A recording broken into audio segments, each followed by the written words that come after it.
Hello everyone, எல்லாம் எப்படி இருக்கீங்க? ஸோ நம்ம வந்து ஃபிசிக்ஸ் நியூ சாப்டர் ஆரம்பித்தோம். எலக்ட்ரிக் சார்ஜஸ் அண்ட் ஃபீல்டு ஆரம்பிச்சிருக்கோம் கரெக்டாக. ஸோ இன்றைக்கி நம்ம ஒரு மோஸ்ட் இம்பார்ட்டன்ட் டாபிக் பார்க்க போகிறோம், கூலம்ஸ் லா. ஓகே, கூலம்ஸ் லாவோட தியரி பார்ட்டெல்லாம் இன்றைக்கி வீடியோவில் பார்த்துடலாம். இதை பேஸ் பண்ணியிருக்க important problems both for CBSE as well as NEET and JEE. அதில் சில இம்பார்ட்டன்ட் ப்ராப்ளம்ஸ், ஓகே, எல்லாத்தையும் கவர் பண்ண முடியாது கரெக்டாக. சில இம்பார்ட்டன்ஸ் ப்ராப்ளம் எல்லாம் வந்து நியூமரிக்கல் பார்ட்டை வந்து நெக்ஸ்ட் வீடியோவில் நம்ம வந்து கவர் பண்ணலாம். சரியா? இன்றைக்கி வந்து கூலம்ஸோட தியரி பார்க்கலாம். Coulomb's law very important law. Direct question கேட்பாங்க உங்களோட CBSE and NCERT exam. CBSE and state board எக்ஸாம்ஸில் வந்து டைரக்ட் கொஸ்டின் வந்து இந்த லா பேஸ் பண்ணியிருக்கோம். சரியா? பிஃபோர் தட் எப்பவும் போல் ஒரு 5 minutes வந்து போன கிளாஸ் என்னென்ன பார்த்தோன்றதை நம்ம ரிவைஸ் பண்ணிடலாம். சரியா? ஸோ லாஸ்ட் கிளாஸில் வந்து electric charges and field chapter வந்து நம்ம இன்ட்ரொடக்ஷன் பார்த்தோம். ரொம்ப பேசிக்கான சில விஷயங்கள்லாம் பார்த்தோம். என்னென்னா வாட் இஸ் எலக்ட்ரிக் சார்ஜ்னு பார்த்தோம். ஓகே, எலக்ட்ரிக் சார்ஜ்ன்றது என்னது? யாராச்சும் உங்களை எலக்ட்ரிக் சார்ஜை டிஃபைன் பண்ண சொன்னால் என்ன சொல்லணும்? It is the intrinsic property of an atom. Okay, intrinsic property of an atom. Okay, இப்போ what is this intrinsic property? அது என்னதுனாக்கா the power of attraction or repulsion. Like சார்ஜாக இருந்தாக்கா ரிப்பல் பண்ணும், அன்லைக் சார்ஜ் இருந்தாக்கா அட்ராக்ட் பண்ணும். Okay, இதுதான் வந்து intrinsic and property of atom. So இந்த அட்ராக்ஷன் அண்ட் ரிப்பல்ஷனால் there is force acting which is known as charges. சரியா? சார்ஜஸை 2 டைப் பார்த்தோம். ஒன்று பாசிட்டிவ், இன்னொன்று நெகட்டிவ். பாசிட்டிவ் சார்ஜ் எதனாலனாக்கா நம்மளோட ப்ரோட்டானால், நெகட்டிவ் வந்து எலக்ட்ரான்ஸால். ஓகே, அண்ட் மோஸ்ட் இம்பார்ட்டண்ட் வந்து என்ன பார்த்தோன்னா வேல்யூஸ் ஆஃப் திஸ் பாசிட்டிவ் சார்ஜோட வேல்யூ என்ன, நெகட்டிவ் சார்ஜோட வேல்யூ என்ன. லக்கிலி மேக்னிடியூட் வந்து ரெண்டுத்துக்குமே சேம், பட் அதோட சைன் வேறு இருக்கும். ப்ளஸ் 1.6 × 10⁻−19 கூலம் இருந்துச்சுனாக்கா value of 1 coulomb, okay, of positive charge. அதே -1.6 × 10⁻−19 கூலம் இருந்துச்சுன்னா value of 1 negative charge. Okay, so value பார்த்தோம். அப்புறம் க்யூவோட ஃபார்மில் பார்த்தோம். q = I × T. Okay, where I is the current and T is the timeன்னு பார்த்தோம். இதை வச்சு இந்த ஃபார்முலா வச்சு we can easily calculate charge on a body. கரெக்டாக? ஆக்சுவலாக அந்த ஃபார்முலா வச்சு பண்ண மாட்டோம், அதோட அப்டேட்டட் வெர்ஷன் ஒன்று வரும். என்னது ஞாபகம் இருக்கா? அதுக்கு முன்னாடி மாஸ் பார்த்தோம்ல, மாஸ் ஆஃப் சார்ஜ் எவ்வளோ இருக்கும்னு பார்த்தோம். 1.6 × 10⁻−27 வந்துச்சுனாக்கா எதுக்கு? ப்ரோட்டானுக்கு. அதுவே 9.1 × 10⁻−27 இருந்துச்சுனாக்கா இட் இஸ் ஃபார் எலக்ட்ரான். கரெக்டாக? இதெல்லாம் பார்த்துட்டு நம்ம வந்து ஒரு பாடியில் எவ்வளோ சார்ஜ் இருக்குதுன்னு பார்த்தோம். கரெக்டாக? அது என்ன ஃபார்முலா பார்த்தோம்? n × E. சார்ஜ் ஆன பாடி கண்டுபிடிக்கிறதுக்கு ஃபார்முலா என்ன? n × E. This n × E again ரெண்டாக பிரியும். ஒன்று +NE இல்லை -NE. +NE எப்போனா நம்ம எப்போல்லாம் ப்ரோட்டான் பாசிட்டிவ் சார்ஜை பற்றி பேசுகிறோமோ அப்போல்லாம் +NE. -NE எப்போல்லாம் வந்து நம்ம எலக்ட்ரான்ஸை பற்றி பார்க்க போகிறது. சரியா? அதே இன்னொரு இதில் சொன்னாக்கா whenever a body accept a charge, okay, -NE use பண்ணுவோம். whenever a body releases a charge we use +NE. Okay, so இது ஒரு இம்பார்ட்டன்ட் ஃபார்முலா. இதை பேஸ் பண்ணி ஒரு சின்ன நியூமரிக்கல் ஒன்று போன கிளாஸ்லேயே புரியறதுக்காக போட்டோம். கரெக்டாக? அண்ட் அதுக்கப்புறம் இன்னொரு இம்பார்ட்டண்ட்டான கான்செப்ட் பார்த்தோம். என்னதுன்னா அதுக்குள்ளே இந்த பாயிண்டர் காணாமல் போயிடுச்சு. 1 minute. So positive and negative charge பற்றி பார்த்தோம். கரெக்டாக? அதுக்கப்புறம் இம்பார்ட்டண்ட்டான ஒரு கான்செப்ட் பார்த்தோம். என்னதுனாக்கா charging by induction. Charging by induction என்ன சொன்னால், ஒன்றும் ஒரு விஷயத்தை வந்து ஒரு நியூட்ரலாக இருக்க ஒரு விஷயத்தை வித்தவுட் எனி ஃபிசிக்கல் கான்டாக்ட் இதை எப்படி நம்ம வந்து சார்ஜ் பாடியாக மாற்றுறோங்கிறது தான் சார்ஜிங் பை இண்டக்ஷன். அதுக்கான ஃபுல் டீட்டெயில் கான்செப்ட் ரொம்ப கிளியராக போன கிளாஸில் வந்து பார்த்தாச்சு. கரெக்டாக? அண்ட் அதை பேஸ் பண்ணி ஒரு சின்ன ஒரு ஃபார்முலா ஒன்று வந்துச்சு. q = sum of charges divided by number of body. இது எதுக்குனாக்கா, ஃபார் எக்ஸாம்பிள் ஒரு 2 பாடி இருந்துச்சுனாக்கா அந்த 2 பாடியை வந்து இதுக்கு ஒரு சார்ஜ் இருக்குது, இதுக்கு ஒரு சார்ஜ் இருக்குது. இது ரெண்டுத்தையும் நான் if I'm bringing them closer and அதுக்கப்புறம் அது தூரம் கொண்டு போனேனாக்கா there will be some effective charge. அந்த சார்ஜ் என்னென்னு கால்குலேட் பண்ணுறதுக்கு தான் we use that formula. Okay, so these are the important part of the introduction. சரி, சார்ஜுக்கான இன்ட்ரடக்ஷன் பார்ட்டில் நம்ம இது எல்லாமே பார்த்துருவோம். நவ் சக்ஸஸ்ஃபுல்லி இப்போ அடுத்தது கூலம்ஸ் லான்னு என்னென்னு பார்ப்போம். சரி, கூலம்ஸ் லா ரொம்ப சிம்பிள்டா, ரொம்ப சிம்பிளான லா. சரியா? கிராவிடேஷன் சாப்டர் நீங்கள் 11th படிச்சிருப்பீங்க. ஓகே, நியர்லி அதே மாதிரி தான் இருக்கும். ஓகே, இந்த ஸ்டேட்மெண்ட்டை படிக்கிறதுக்கு நான் எக்ஸ்பிளைன் பண்ணிடுறேன்.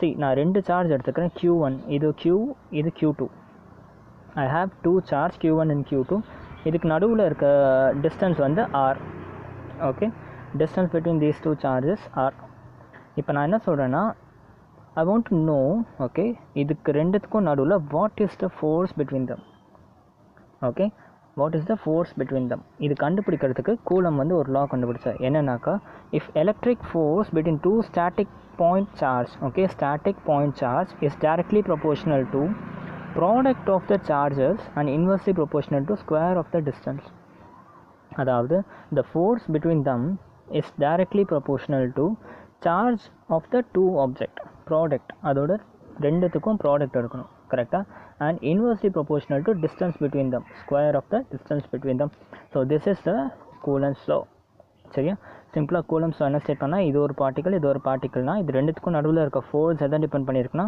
What is the charge between them அதை வந்து நம்ம ப்ராடக்ட் பண்ணணும் மல்டிப்ளை பண்ணிவிட்டு and if you divide it by r square we will get the required force okay so this is the Coulomb's law இது அப்படியே டைரக்ட் ஸ்டேட்மெண்ட் கேட்பாங்க electric force between two static point source static point சோர்ஸ்னால் என்ன இந்த point source வந்து move ஆகக்கூடாது okay இப்போ இந்த பாயிண்ட்ஸும் அப்படியே மூவ் ஆகிட்டே இருந்துச்சுனாக்கா this law won't be applicable it is only applicable for static point loads point force கரெக்டாக பாயிண்ட் ஆப்ஜெக்ட்னு சொல்லலாம் சரியா and directly proportional to product of the charges and inversely proportional to square between them சரியா டேரெக்டாக உங்களுக்கு மனசு வந்துடுச்சா Coulomb's law என்னன்ட்டு so எப்போவுமே மேத்தமேட்டிக்ஸில் வந்து நம்ம ஃபோர்ஸ் அதான் ப்ரொபோஷனாலிட்டி ரிமூவ் பண்ணுறதுக்கு என்ன பண்ணுவோம் ஒரு கான்ஸ்டன்ட் கொண்டு வருவோம்ல ஸோ அந்த மாதிரி ஒரு கான்ஸ்டன்ட் கொண்டு வரோம் அந்த என்னதுன்னா k F equal to k q1 q2 by r square இதை வந்து ப்ராக்கெட்டில் போட்டு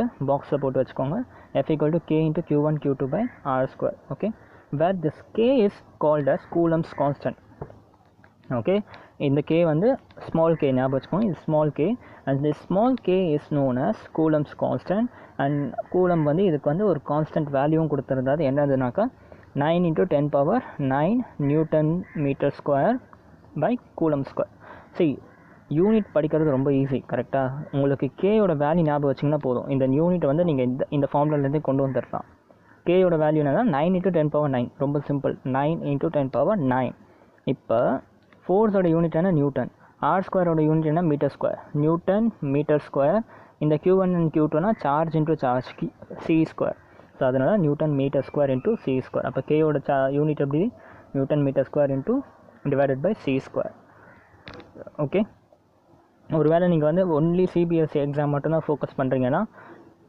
அப் to this is more then enough for your CBSE exam சரியா ஒருவேளை நீங்கள் காம்படிட்டிவ் எக்ஸாமுக்கு ஃபோக்கஸ் பண்ணுறீங்கன்னா இதையும் தாண்டி இன்னொரு லெவலில் இந்த டாப்பிக்கை நீங்கள் படிக்கணும் ஓகே சிபிஎஸ்சி லெவலில் இந்த டாபிக் அவ்வளோதான் Coulomb's law என்னென்னு பார்த்துட்டோம் ஓகே Coulomb's law பார்த்துட்டு அதோட அப்ளிகேஷன் பார்த்தோம் ஐ மீன் அதோட ப்ரொபோஷனாலிட்டி என்னென்னு பார்த்தோம் அந்த ப்ரொபோஷனாலிட்டியோட வேல்யூ பார்த்துட்டோம் ஓகே நான் காம்படிட்டிவ் எக்ஸாமில் இதோட ஒரு ஒன் ஸ்டெப் அதிகமாக இருக்கும் என்னதுனாக்கா இந்த கே இருக்குல்ல கூலமோட கான்ஸ்டன்ட் எங்கேருந்து வந்துச்சுன்னா இந்த ஃபார்முலா கே ஈக்குவல் டு 1/4πε அப்படிங்கிற ஃபார்முலாலேருந்து தான் இந்த 9 × 10⁹ ஃபார்முலா வந்துச்சு இல்லை இந்த 4 வந்து கான்ஸ்டன்ட் இந்த பையும் constant and this epsilon naught is known as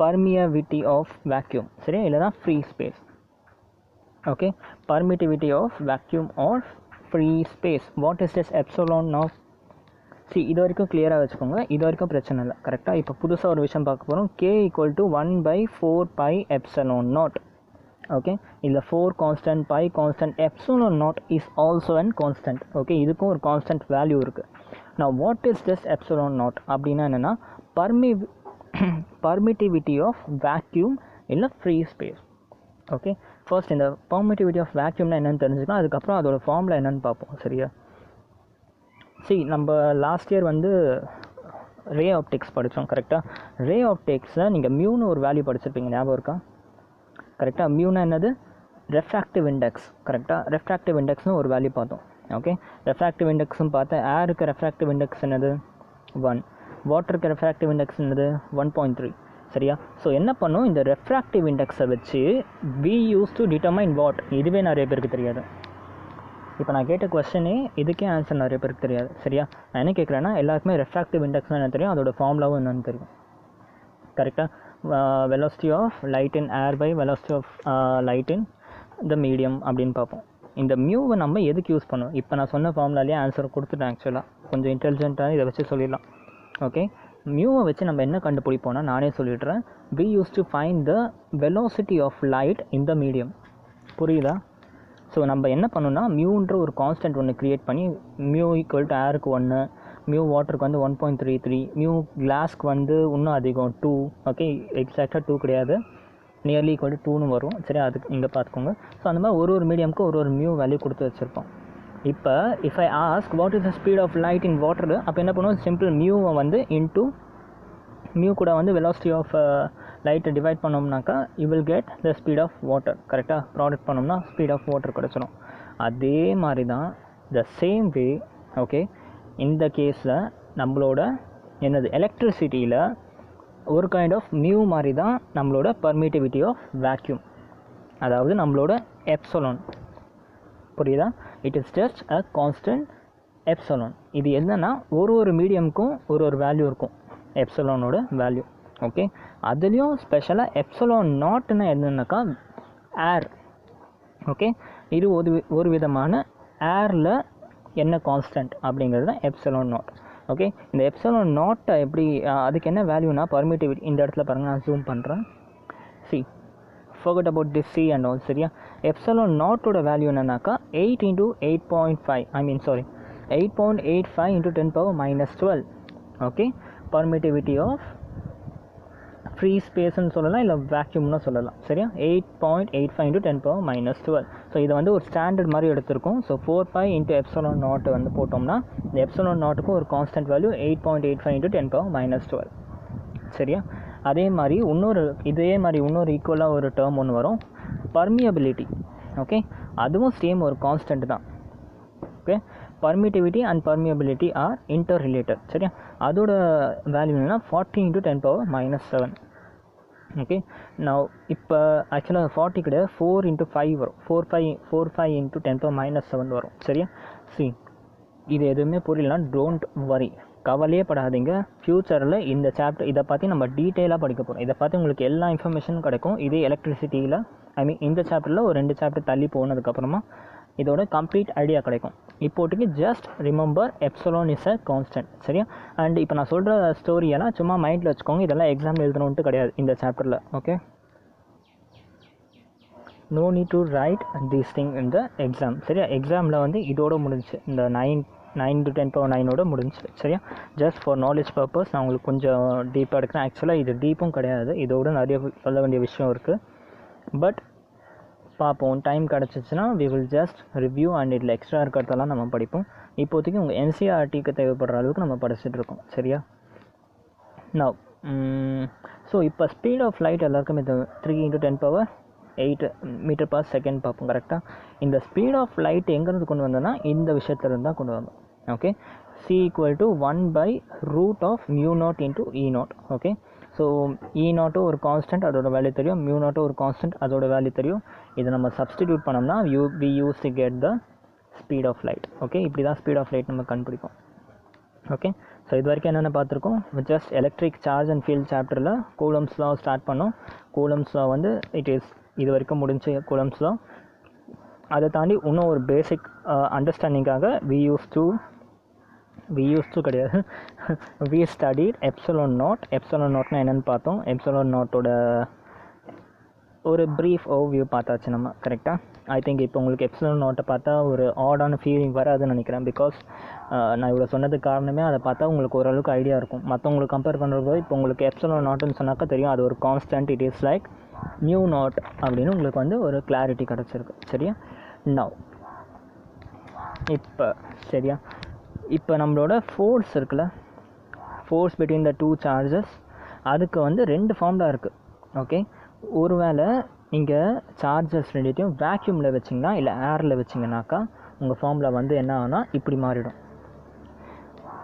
F = 1/4π epsilon naught into Q1 Q2 by R square. எல்லாமே சேம். இது R2 கிடையாது, R square. Okay, C for vacuum F equal to 1 by 4 pi epsilon naught, okay, Q1 Q2 by R square, where epsilon naught is the permeability of free space and அதோட value வந்து 8.85 into 10 power minus 12. Okay, ஒருவேளை வேக்யூமை தவிர்த்து மீதி ஏதாச்சும் ஒரு மீடியமில் இருந்துச்சுனாக்கா உங்களோட particle maybe ஒரு ஆயிலாக இருக்கலாம், இல்லை வந்து ஒரு லைக் ஒரு வேறு ஏதாச்சும் ஒரு கேஸ் மீடியமில் இருக்கலாம். ஓகே, அந்த மாதிரி இருந்துச்சுனாக்கா H2O சுற்றி அதுக்குள்ளே அந்த சார்ஜ் இருக்கலாம். அப்படிலாம் இருந்துச்சுனாக்கா உங்கள் ஃபார்முலா என்னென்னா 4 pi epsilon Q1 Q2 by R square. சரி, இந்த ரெண்டு ஃபார்முலாவையும் கம்பேர் பண்ணி பாருங்கள். ஒரே ஒரு சேஞ்ச் தான் தெரியும், இது F, இது FM. Okay, first change. Second epsilon not and epsilon. சரி, எப்சலான் நாட்னா என்னென்னா ஃப்ரீ ஸ்பேஸில் இருக்க பர்மிட்டிவிட்டி. ஓகே, ஃப்ரீ ஸ்பேஸில் இருக்க பர்மிட்டிவிட்டி, அதோட கான்ஸ்டன்ட், அது ஒரு கான்ஸ்டன்ட் வேல்யூ. எந்த ப்ராப்ளமுக்கும் வேக்யூம்னு கொடுத்தாக்கா அந்த கான்ஸ்டன்ட் வேல்யூ மாறாது. 8.85 into 10 power minus 12. ஒரு வேளை வந்து அதர் மீடியமாக இருந்துச்சுன்னா எப்சலானோட வேல்யூ வந்து they would have been haven in the question. So அதை பற்றி கவலைப்பட வேணாம். அப்போ அந்த வேல்யூவை நம்ம எப்சலான்னு யூஸ் பண்ணணும். ஓகே, புரிஞ்சா? இது வரைக்கும் ஃபுல்லாக கிளியராக இருக்குங்களா? ஸோ இப்போ வந்து என்ன பண்ணோம், இப்போ ஒரு ரிலேஷன் கண்டுபிடிக்க போகிறோம். Okay, relation between this force and this force and this epsilon naught and this epsilon naught. எப்படின்னாக்கா just divide this equation and this equation. இந்த ரெண்டு ஈக்குவேஷனை டிவைட் பண்ணோம்னா என்ன ஆகுது, எல்லாமே கேன்சல் அவுட் ஆகிட்டு என்ன ஆகும், F by Fm equal to epsilon naught by epsilon, epsilon by epsilon naught. சரியா? வேர் F equal to என்னது, force. Okay, force in vacuum. Okay, எஃப்எம்னா என்னது, force in the medium. Okay, எப்சலான்னா என்னது, permittivity in the medium. Okay, epsilon naught என்ன, permittivity in vacuum, or we can also say permittivity in free space. Okay, so இதில் ஏதாச்சும் ஒரு value கொடுத்தா கூட நம்ம ஈஸியாக வந்து இப்போ கண்டுபிடிச்சிடலாம். இப்போ அகெயின் நீங்கள் இன்னொரு கான்ஸ்டன்ட் பார்க்க போகிறீங்க. இன்னொரு கான்ஸ்டன்ட் என்னென்னா எப்சிலான் பை எப்சிலான் நாட். இந்த ரேஷியோ வந்து we call it as ER. Okay, ER is nothing but K, the ratio of epsilon and epsilon naught, epsilon in medium divided by epsilon in the vacuum is equal to K. This K is capital K. Don't confuse with the small k. Okay, இந்த K வந்து capital K. இந்த capital K is known as dielectric constant. See, you are learning physics and நிறைய கான்ஸ்டன்ட்லாம் நீங்கள் நடுவில் பார்த்துட்டு வருவீங்க. எல்லாத்தையும் வந்து கிளியராக படித்து வைங்க. ஓகே, தனித்தனியாக செப்பரேட் பண்ணி படிங்க. இப்போ பார்க்குற K வந்து capital K. இதுக்கு முன்னாடி பார்த்த K என்னது, கூலம்ஸ் கான்ஸ்டன்ட். ஓகே, இப்போ பார்க்குறது capital K. Capital K is known as dielectric constant. Okay, dielectric கான்ஸ்டன்ட்டை பற்றி நம்ம டீப்பாக படிப்போம். எப்போனா கெப்பாசிட்டர் பற்றி படிக்கிறப்போ நம்ம டீப்பாக டயஎலக்ட்ரிக் கான்ஸ்டன்ட்டை பற்றி படிக்க போகிறோம். ஃபார் டைம் பீங் கேனா டயஎலக்ட்ரிக் கான்ஸ்டன்ட். இது எங்கேருந்து வந்துச்சு, K equal to F by F நாட்னு சொல்லலாம். ஓகே, எஃப் பை எஃப் எம்னு சொல்லலாம், இல்லாட்டி K equal to epsilon by epsilon நாட்னு சொல்லலாம். 1 minute. ஓகே, புரிஞ்சா? இது வரைக்கும் கிளியராக இருக்கா? ஸோ இதை பேஸ் பண்ணி உங்கள் காம்படிட்டிவ் எக்ஸாமில் நிறைய நியூமெரிக்கல்ஸ் கேட்பாங்க. ஓகே, இதை பேஸ் பண்ணி எப்படின்னாக்கா, ஒன்றும் இல்லைடா, சிம்பிளாக என்ன பண்ணிடுவாங்க, சிம்பிள் நியூமெரிக்கல் ஒன்று தரேன், நம்ம நியூமெரிக்கல் டீப்பாக பார்ப்போம். ஃபார் நவ் இப்போ வந்து பார்ப்போம் சின்ன எக்ஸாம்பிள். சரியா? கொஷனில் வந்து capital K dielectric constant of oil equal to 5ன்னு கொடுத்துருவாங்க. Dielectric constant of oil equal to 5ன்னு கொடுத்துருவாங்க. And the force in the charge, okay, force in the charge in air is 10 ன்னு கொடுத்துருவாங்க. 10 நியூட்டனோ ஏதோ ஒன்று, சரி, நியூட்டன் இல்லை கிலோ நியூட்டன், எந்த யூனிட்லாம் கொடுக்கலாம். So force of charge in air வந்து 10ன்னு கொடுத்துருவாங்க. Okay, find the force of charge in the medium, அதாவது ஆயில் என்னன்னு கேட்டுருவாங்க. அப்போ என்ன பண்ணுவோம், சிம்பிளாக you know that K value கொடுத்துருக்காங்க, கேபிட்டல் எஃபோட வேல்யூ கொடுத்துருக்காங்க, அதாவது ஏரோட வேல்யூ கொடுத்துருக்காங்க, எஃப்எம் கண்டுபிடிக்கணும், direct application. Okay, so NEET, JEE, KVPY இதெல்லாமே இந்த பேசிக் தான். உங்களுக்கு டக்குன்னு கேட்டால் உங்களுக்கு இந்த ஃபார்முலா தெரியணும். டக்குன்னு கேட்டால் தெரியணும். பட் மற்றபடி இதை சால்வ் பண்ணுறதுல ஏதாச்சும் பிரச்சனை இருக்குமா உங்களுக்கு? நத்திங். சரி, இந்த மாதிரி தான் கொஸ்டின்ஸ் இருக்கும், ரொம்ப சிம்பிளாக தான் இருக்கும். Only thing is you should know each and every thing. எல்லாமே உங்களுக்கு தெரிஞ்சிருக்கணும், ஃபார்முலாஸ்லாம் தெரிஞ்சிருக்கணும், கான்செப்ட்லாம் தெரிஞ்சிருக்கணும். அப்போ டேரெக்டாக நம்ம இப்படி அப்ளை பண்ணிவிட்டு போயிட்டே இருக்கலாம். மேக்ஸிமம் ஒரு 4 லைன் ப்ராப்ளம் தான் கேட்பாங்க இந்த மாதிரி காம்படிட்டிவ் எக்ஸாம்ஸ் எல்லாம். சரியா? ஒன்லி திங் என்னென்னாக்கா, நம்ம வந்து கான்செப்ட்ஸ்லாம் ஸ்ட்ராங்காக இருந்தோம்னா ரொம்ப ஈஸியாக நம்மளால் டேக்கிள் பண்ண முடியும். ஓகே, ஸோ இப்போ அடுத்த இம்பார்ட்டண்ட் இது வந்து நம்ம ஆக்சுவலாக இந்த எஃப்ன்றது என்னது, ஃபோர்ஸ். கரெக்டாக, ஃபோர்ஸ்ன்ற ஸ்கேலார் ஆர் வெக்டார். ஃபோர்ஸ்ன்றது என்னது, வெக்டார் குவான்டிட்டி.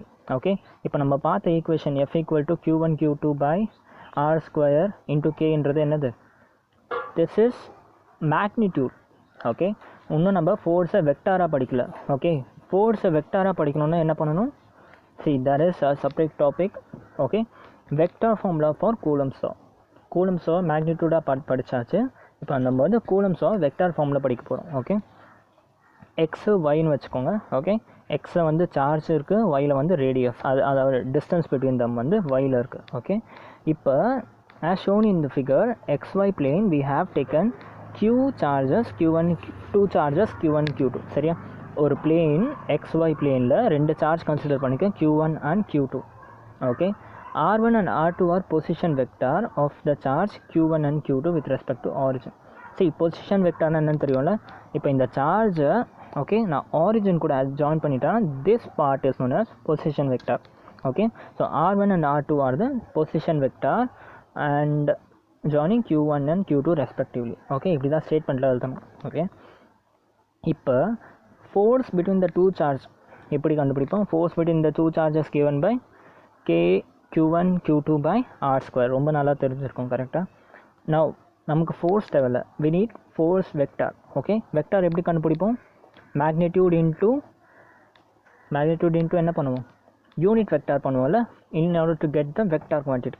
ஸோ அதுதான் இங்கே பண்ணியிருக்கோம், magnitude okay into unit vector பண்ணோம்னா you will get the force vector. So force vector equal to k q1 q2 by r² into unit vector, அதாவது r gap.